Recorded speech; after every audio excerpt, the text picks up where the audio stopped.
Hello friends, आपके अपने YouTube channel MIM news bulletin में आपका हार्दिक स्वागत है। बिहार में 7वें चरण की शिक्षक बहाली में जो अभ्यर्थी हैं उनको लगातार यही चिंता है कि कितनी सीटों की संख्या जो है जारी करेगी सरकार, ताकि ज़्यादा से ज़्यादा अभ्यर्थियों की बहाली अब 7 फेज़ के तहत हो सके, क्योंकि 6 फेज़ में तो बहुत ही कम अभ्यर्थी बहाल हुए हैं। तो एक खुशखबरी शिक्षा विभाग की तरफ से हम कह सकते हैं सामने आई है, जिसमें कि जो सीटों की संख्या है उनको कैलकुलेट करने का, उनको गणना करने का एक जो नया फॉर्मूला कह सकते हैं निर्धारित किया गया है। क्योंकि हम देख रहे थे कि जो विद्यालय हैं, जो स्कूल्स हैं, वह अपनी मनमानी कर रहे हैं सीटों की संख्या को रिवील करने में, कैलकुलेट करने में। कुछ जिलों से तो बहुत ही कम रिक्तियां सामने आई थी। तो जो प्राथमिक शिक्षा निदेशक हैं श्री रवि प्रकाश जी, प्राइमरी डायरेक्टर, उनका एक जो लेटर है वह जारी हुआ है, जिसमें देखिए क्या कुछ लिखा गया है। पहले सबसे पहले हम ये देखने की कोशिश करते हैं, उसके बाद इसको समझेंगे कि क्या इससे सीटों की संख्या और जो बहाली प्रक्रिया है उस पर असर पड़ेगा या फिर नहीं। तो देखिए, बिहार सरकार के शिक्षा विभाग के प्राथमिक शिक्षा निदेशालय द्वारा प्रेषक श्री रवि प्रकाश जी हैं, सभी जिला शिक्षा पदाधिकारी यानी कि DEO और DPO स्थापना को ये लेटर निकाला गया है। इसका विषय देखिए, पंचायती राज संस्थान एवं नगर निकाय संस्था के अंतर्गत प्राथमिक एवं मध्य विद्यालयों में मूल कोटि एवं स्नातक कोटि के शिक्षक के उपलब्ध रिक्त पदों की गणना करने के संबंध में जानकारी यहाँ पर मांगी गई है। तो फ्रेंड्स, ये तो हम सभी जानते हैं कि रिक्त पदों की जो गणना है प्रारंभिक और मध्य विद्यालयों में रिक्तियों मतलब बहाली की प्रक्रिया के लिए जारी है। लेकिन देखिए, इस लेटर में जो अच्छी खबर है, जो नई बात यहाँ पर बताई गई है, उसमें अगर आप पढ़ेंगे अगर डिटेल में अंदर कंटेंट, तो आपको पता चलेगा कि देखिए लिखा है कि दिनांक 31/3/2022 तक जो सेवानिवृत्त, त्यागपत्र या फिर सेवा मुक्ति के कारण जो सीट्स खाली हुई हैं, उनकी आवश्यकता थी, पूरा जो विवरण था वह उपलब्ध कराना था।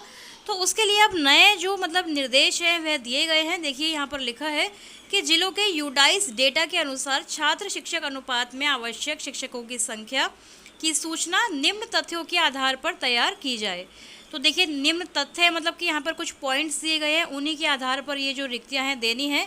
क्योंकि स्कूल्स जो है अपनी मनमानी कर रहे हैं, रिक्तियाँ सही से नहीं पहुँचा रहे हैं, विषयवार रिक्तियाँ नहीं प्रोवाइड कर रहे हैं, प्रारंभिक में कितनी बहाली होनी चाहिए उस हिसाब से रिक्तियाँ नहीं हो पा रही हैं।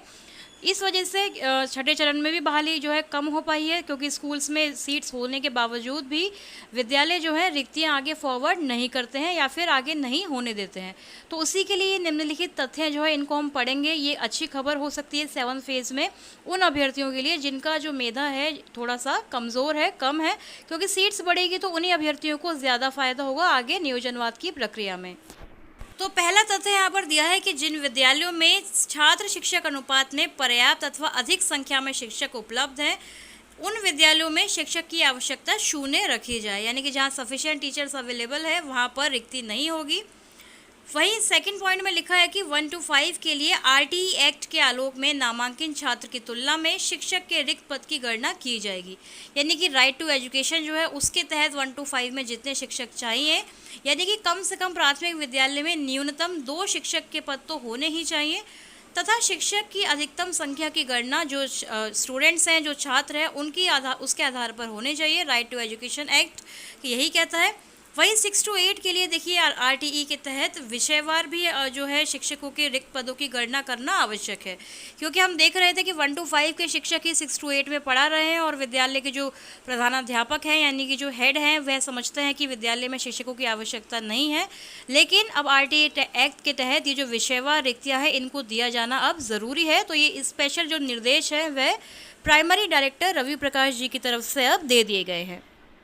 तो अंतिम पंक्ति में लिखा है कि 1/7/2022 यानी कि 1 जुलाई तक ईमेल के माध्यम से ये सुनिश्चित करना था कि सारा डेटा पहुंच जाए। तो देखिए 1 जुलाई की बात है, ऊपर लेटर पर हमने देखा कि 6 जुलाई की तारीख है। तो आप समझ सकते हैं कि सर्वोच्च प्राथमिकता दी जाए, ऐसा लिखने के बावजूद भी ये सारी चीज़ें जो हैं फॉलो नहीं की गई हैं। तो शिक्षा विभाग तो आप लोग जानते ही हैं कि कितना लापरवाह रहता है, कितनी तत्परता से कार्य करता है, यह तो किसी से छुपा हुआ नहीं है। तो साथ में यह भी लिखा है कि RTE एक्ट की जो ये कॉपी है उसको भी अटैच किया जा रहा है। तो नेक्स्ट पेज में आप लोग देखेंगे कि सारी जो शिक्षकों की संख्या है कि किस स्कूल में कितनी होनी चाहिए, विषयवार कितने सब्जेक्ट्स के कितने टीचर होने चाहिए, साइंस मैथ्स की बात करें, सोशल स्टडीज़ की, लैंग्वेज, क्योंकि लैंग्वेजेस यहाँ पर लिखा गया है इंग्लिश, हिंदी, संस्कृत, बांग्ला, उर्दू। तो हर विषय की जो है रिक्ति 7वें चरण में आपको देखने को मिलने वाली है, क्योंकि विषयवार रिक्तियाँ देनी अब स्कूल्स को ज़रूरी है। क्योंकि स्कूल्स बिल्कुल भी सही तरीके से रिक्तियां आगे भेजते नहीं है। इस वजह से बहाली प्रक्रिया भी सही से नहीं हो पाती है। ऊपर से नियोजन की प्रक्रिया ऐसी है कि उसमें कम बहाली हो पाती थी। लेकिन ये एक खुशखबरी है, एक अच्छी खबर है कि अब आरटी एक्ट के तहत ही ये सारी बहाली प्रक्रिया जो है रिक्तियों की सही गणना के साथ की जाएगी। सही रिक्तियां आएंगी तो ज़्यादा से ज़्यादा बहाली ज़रूर ही 7वें फेज़ में आप लोगों की पॉसिबल हो पाएगी। तो फ्रेंड्स, अभी के लिए यही अपडेट थी। आगे कोई भी 7th फेज़ की अपडेट आएगी। साथ ही एसटीडी पर बहुत जल्द एक वीडियो आने वाली है, इन्फॉर्मेटिव वीडियो है आपके लिए। उसके लिए आप हमारे चैनल MIM न्यूज़ बुलेटिन को सब्सक्राइब ज़रूर कर लें यदि अभी तक नहीं किया है तो, क्योंकि इसी तरह की यूज़फुल इन्फॉर्मेशन हो या कोई भी लेटेस्ट अपडेट हो 7वें चरण की बहाली की, हम आपके लिए लाते रहते हैं। अभी इस वीडियो में फ़िलहाल इतना ही। Thank you for watching.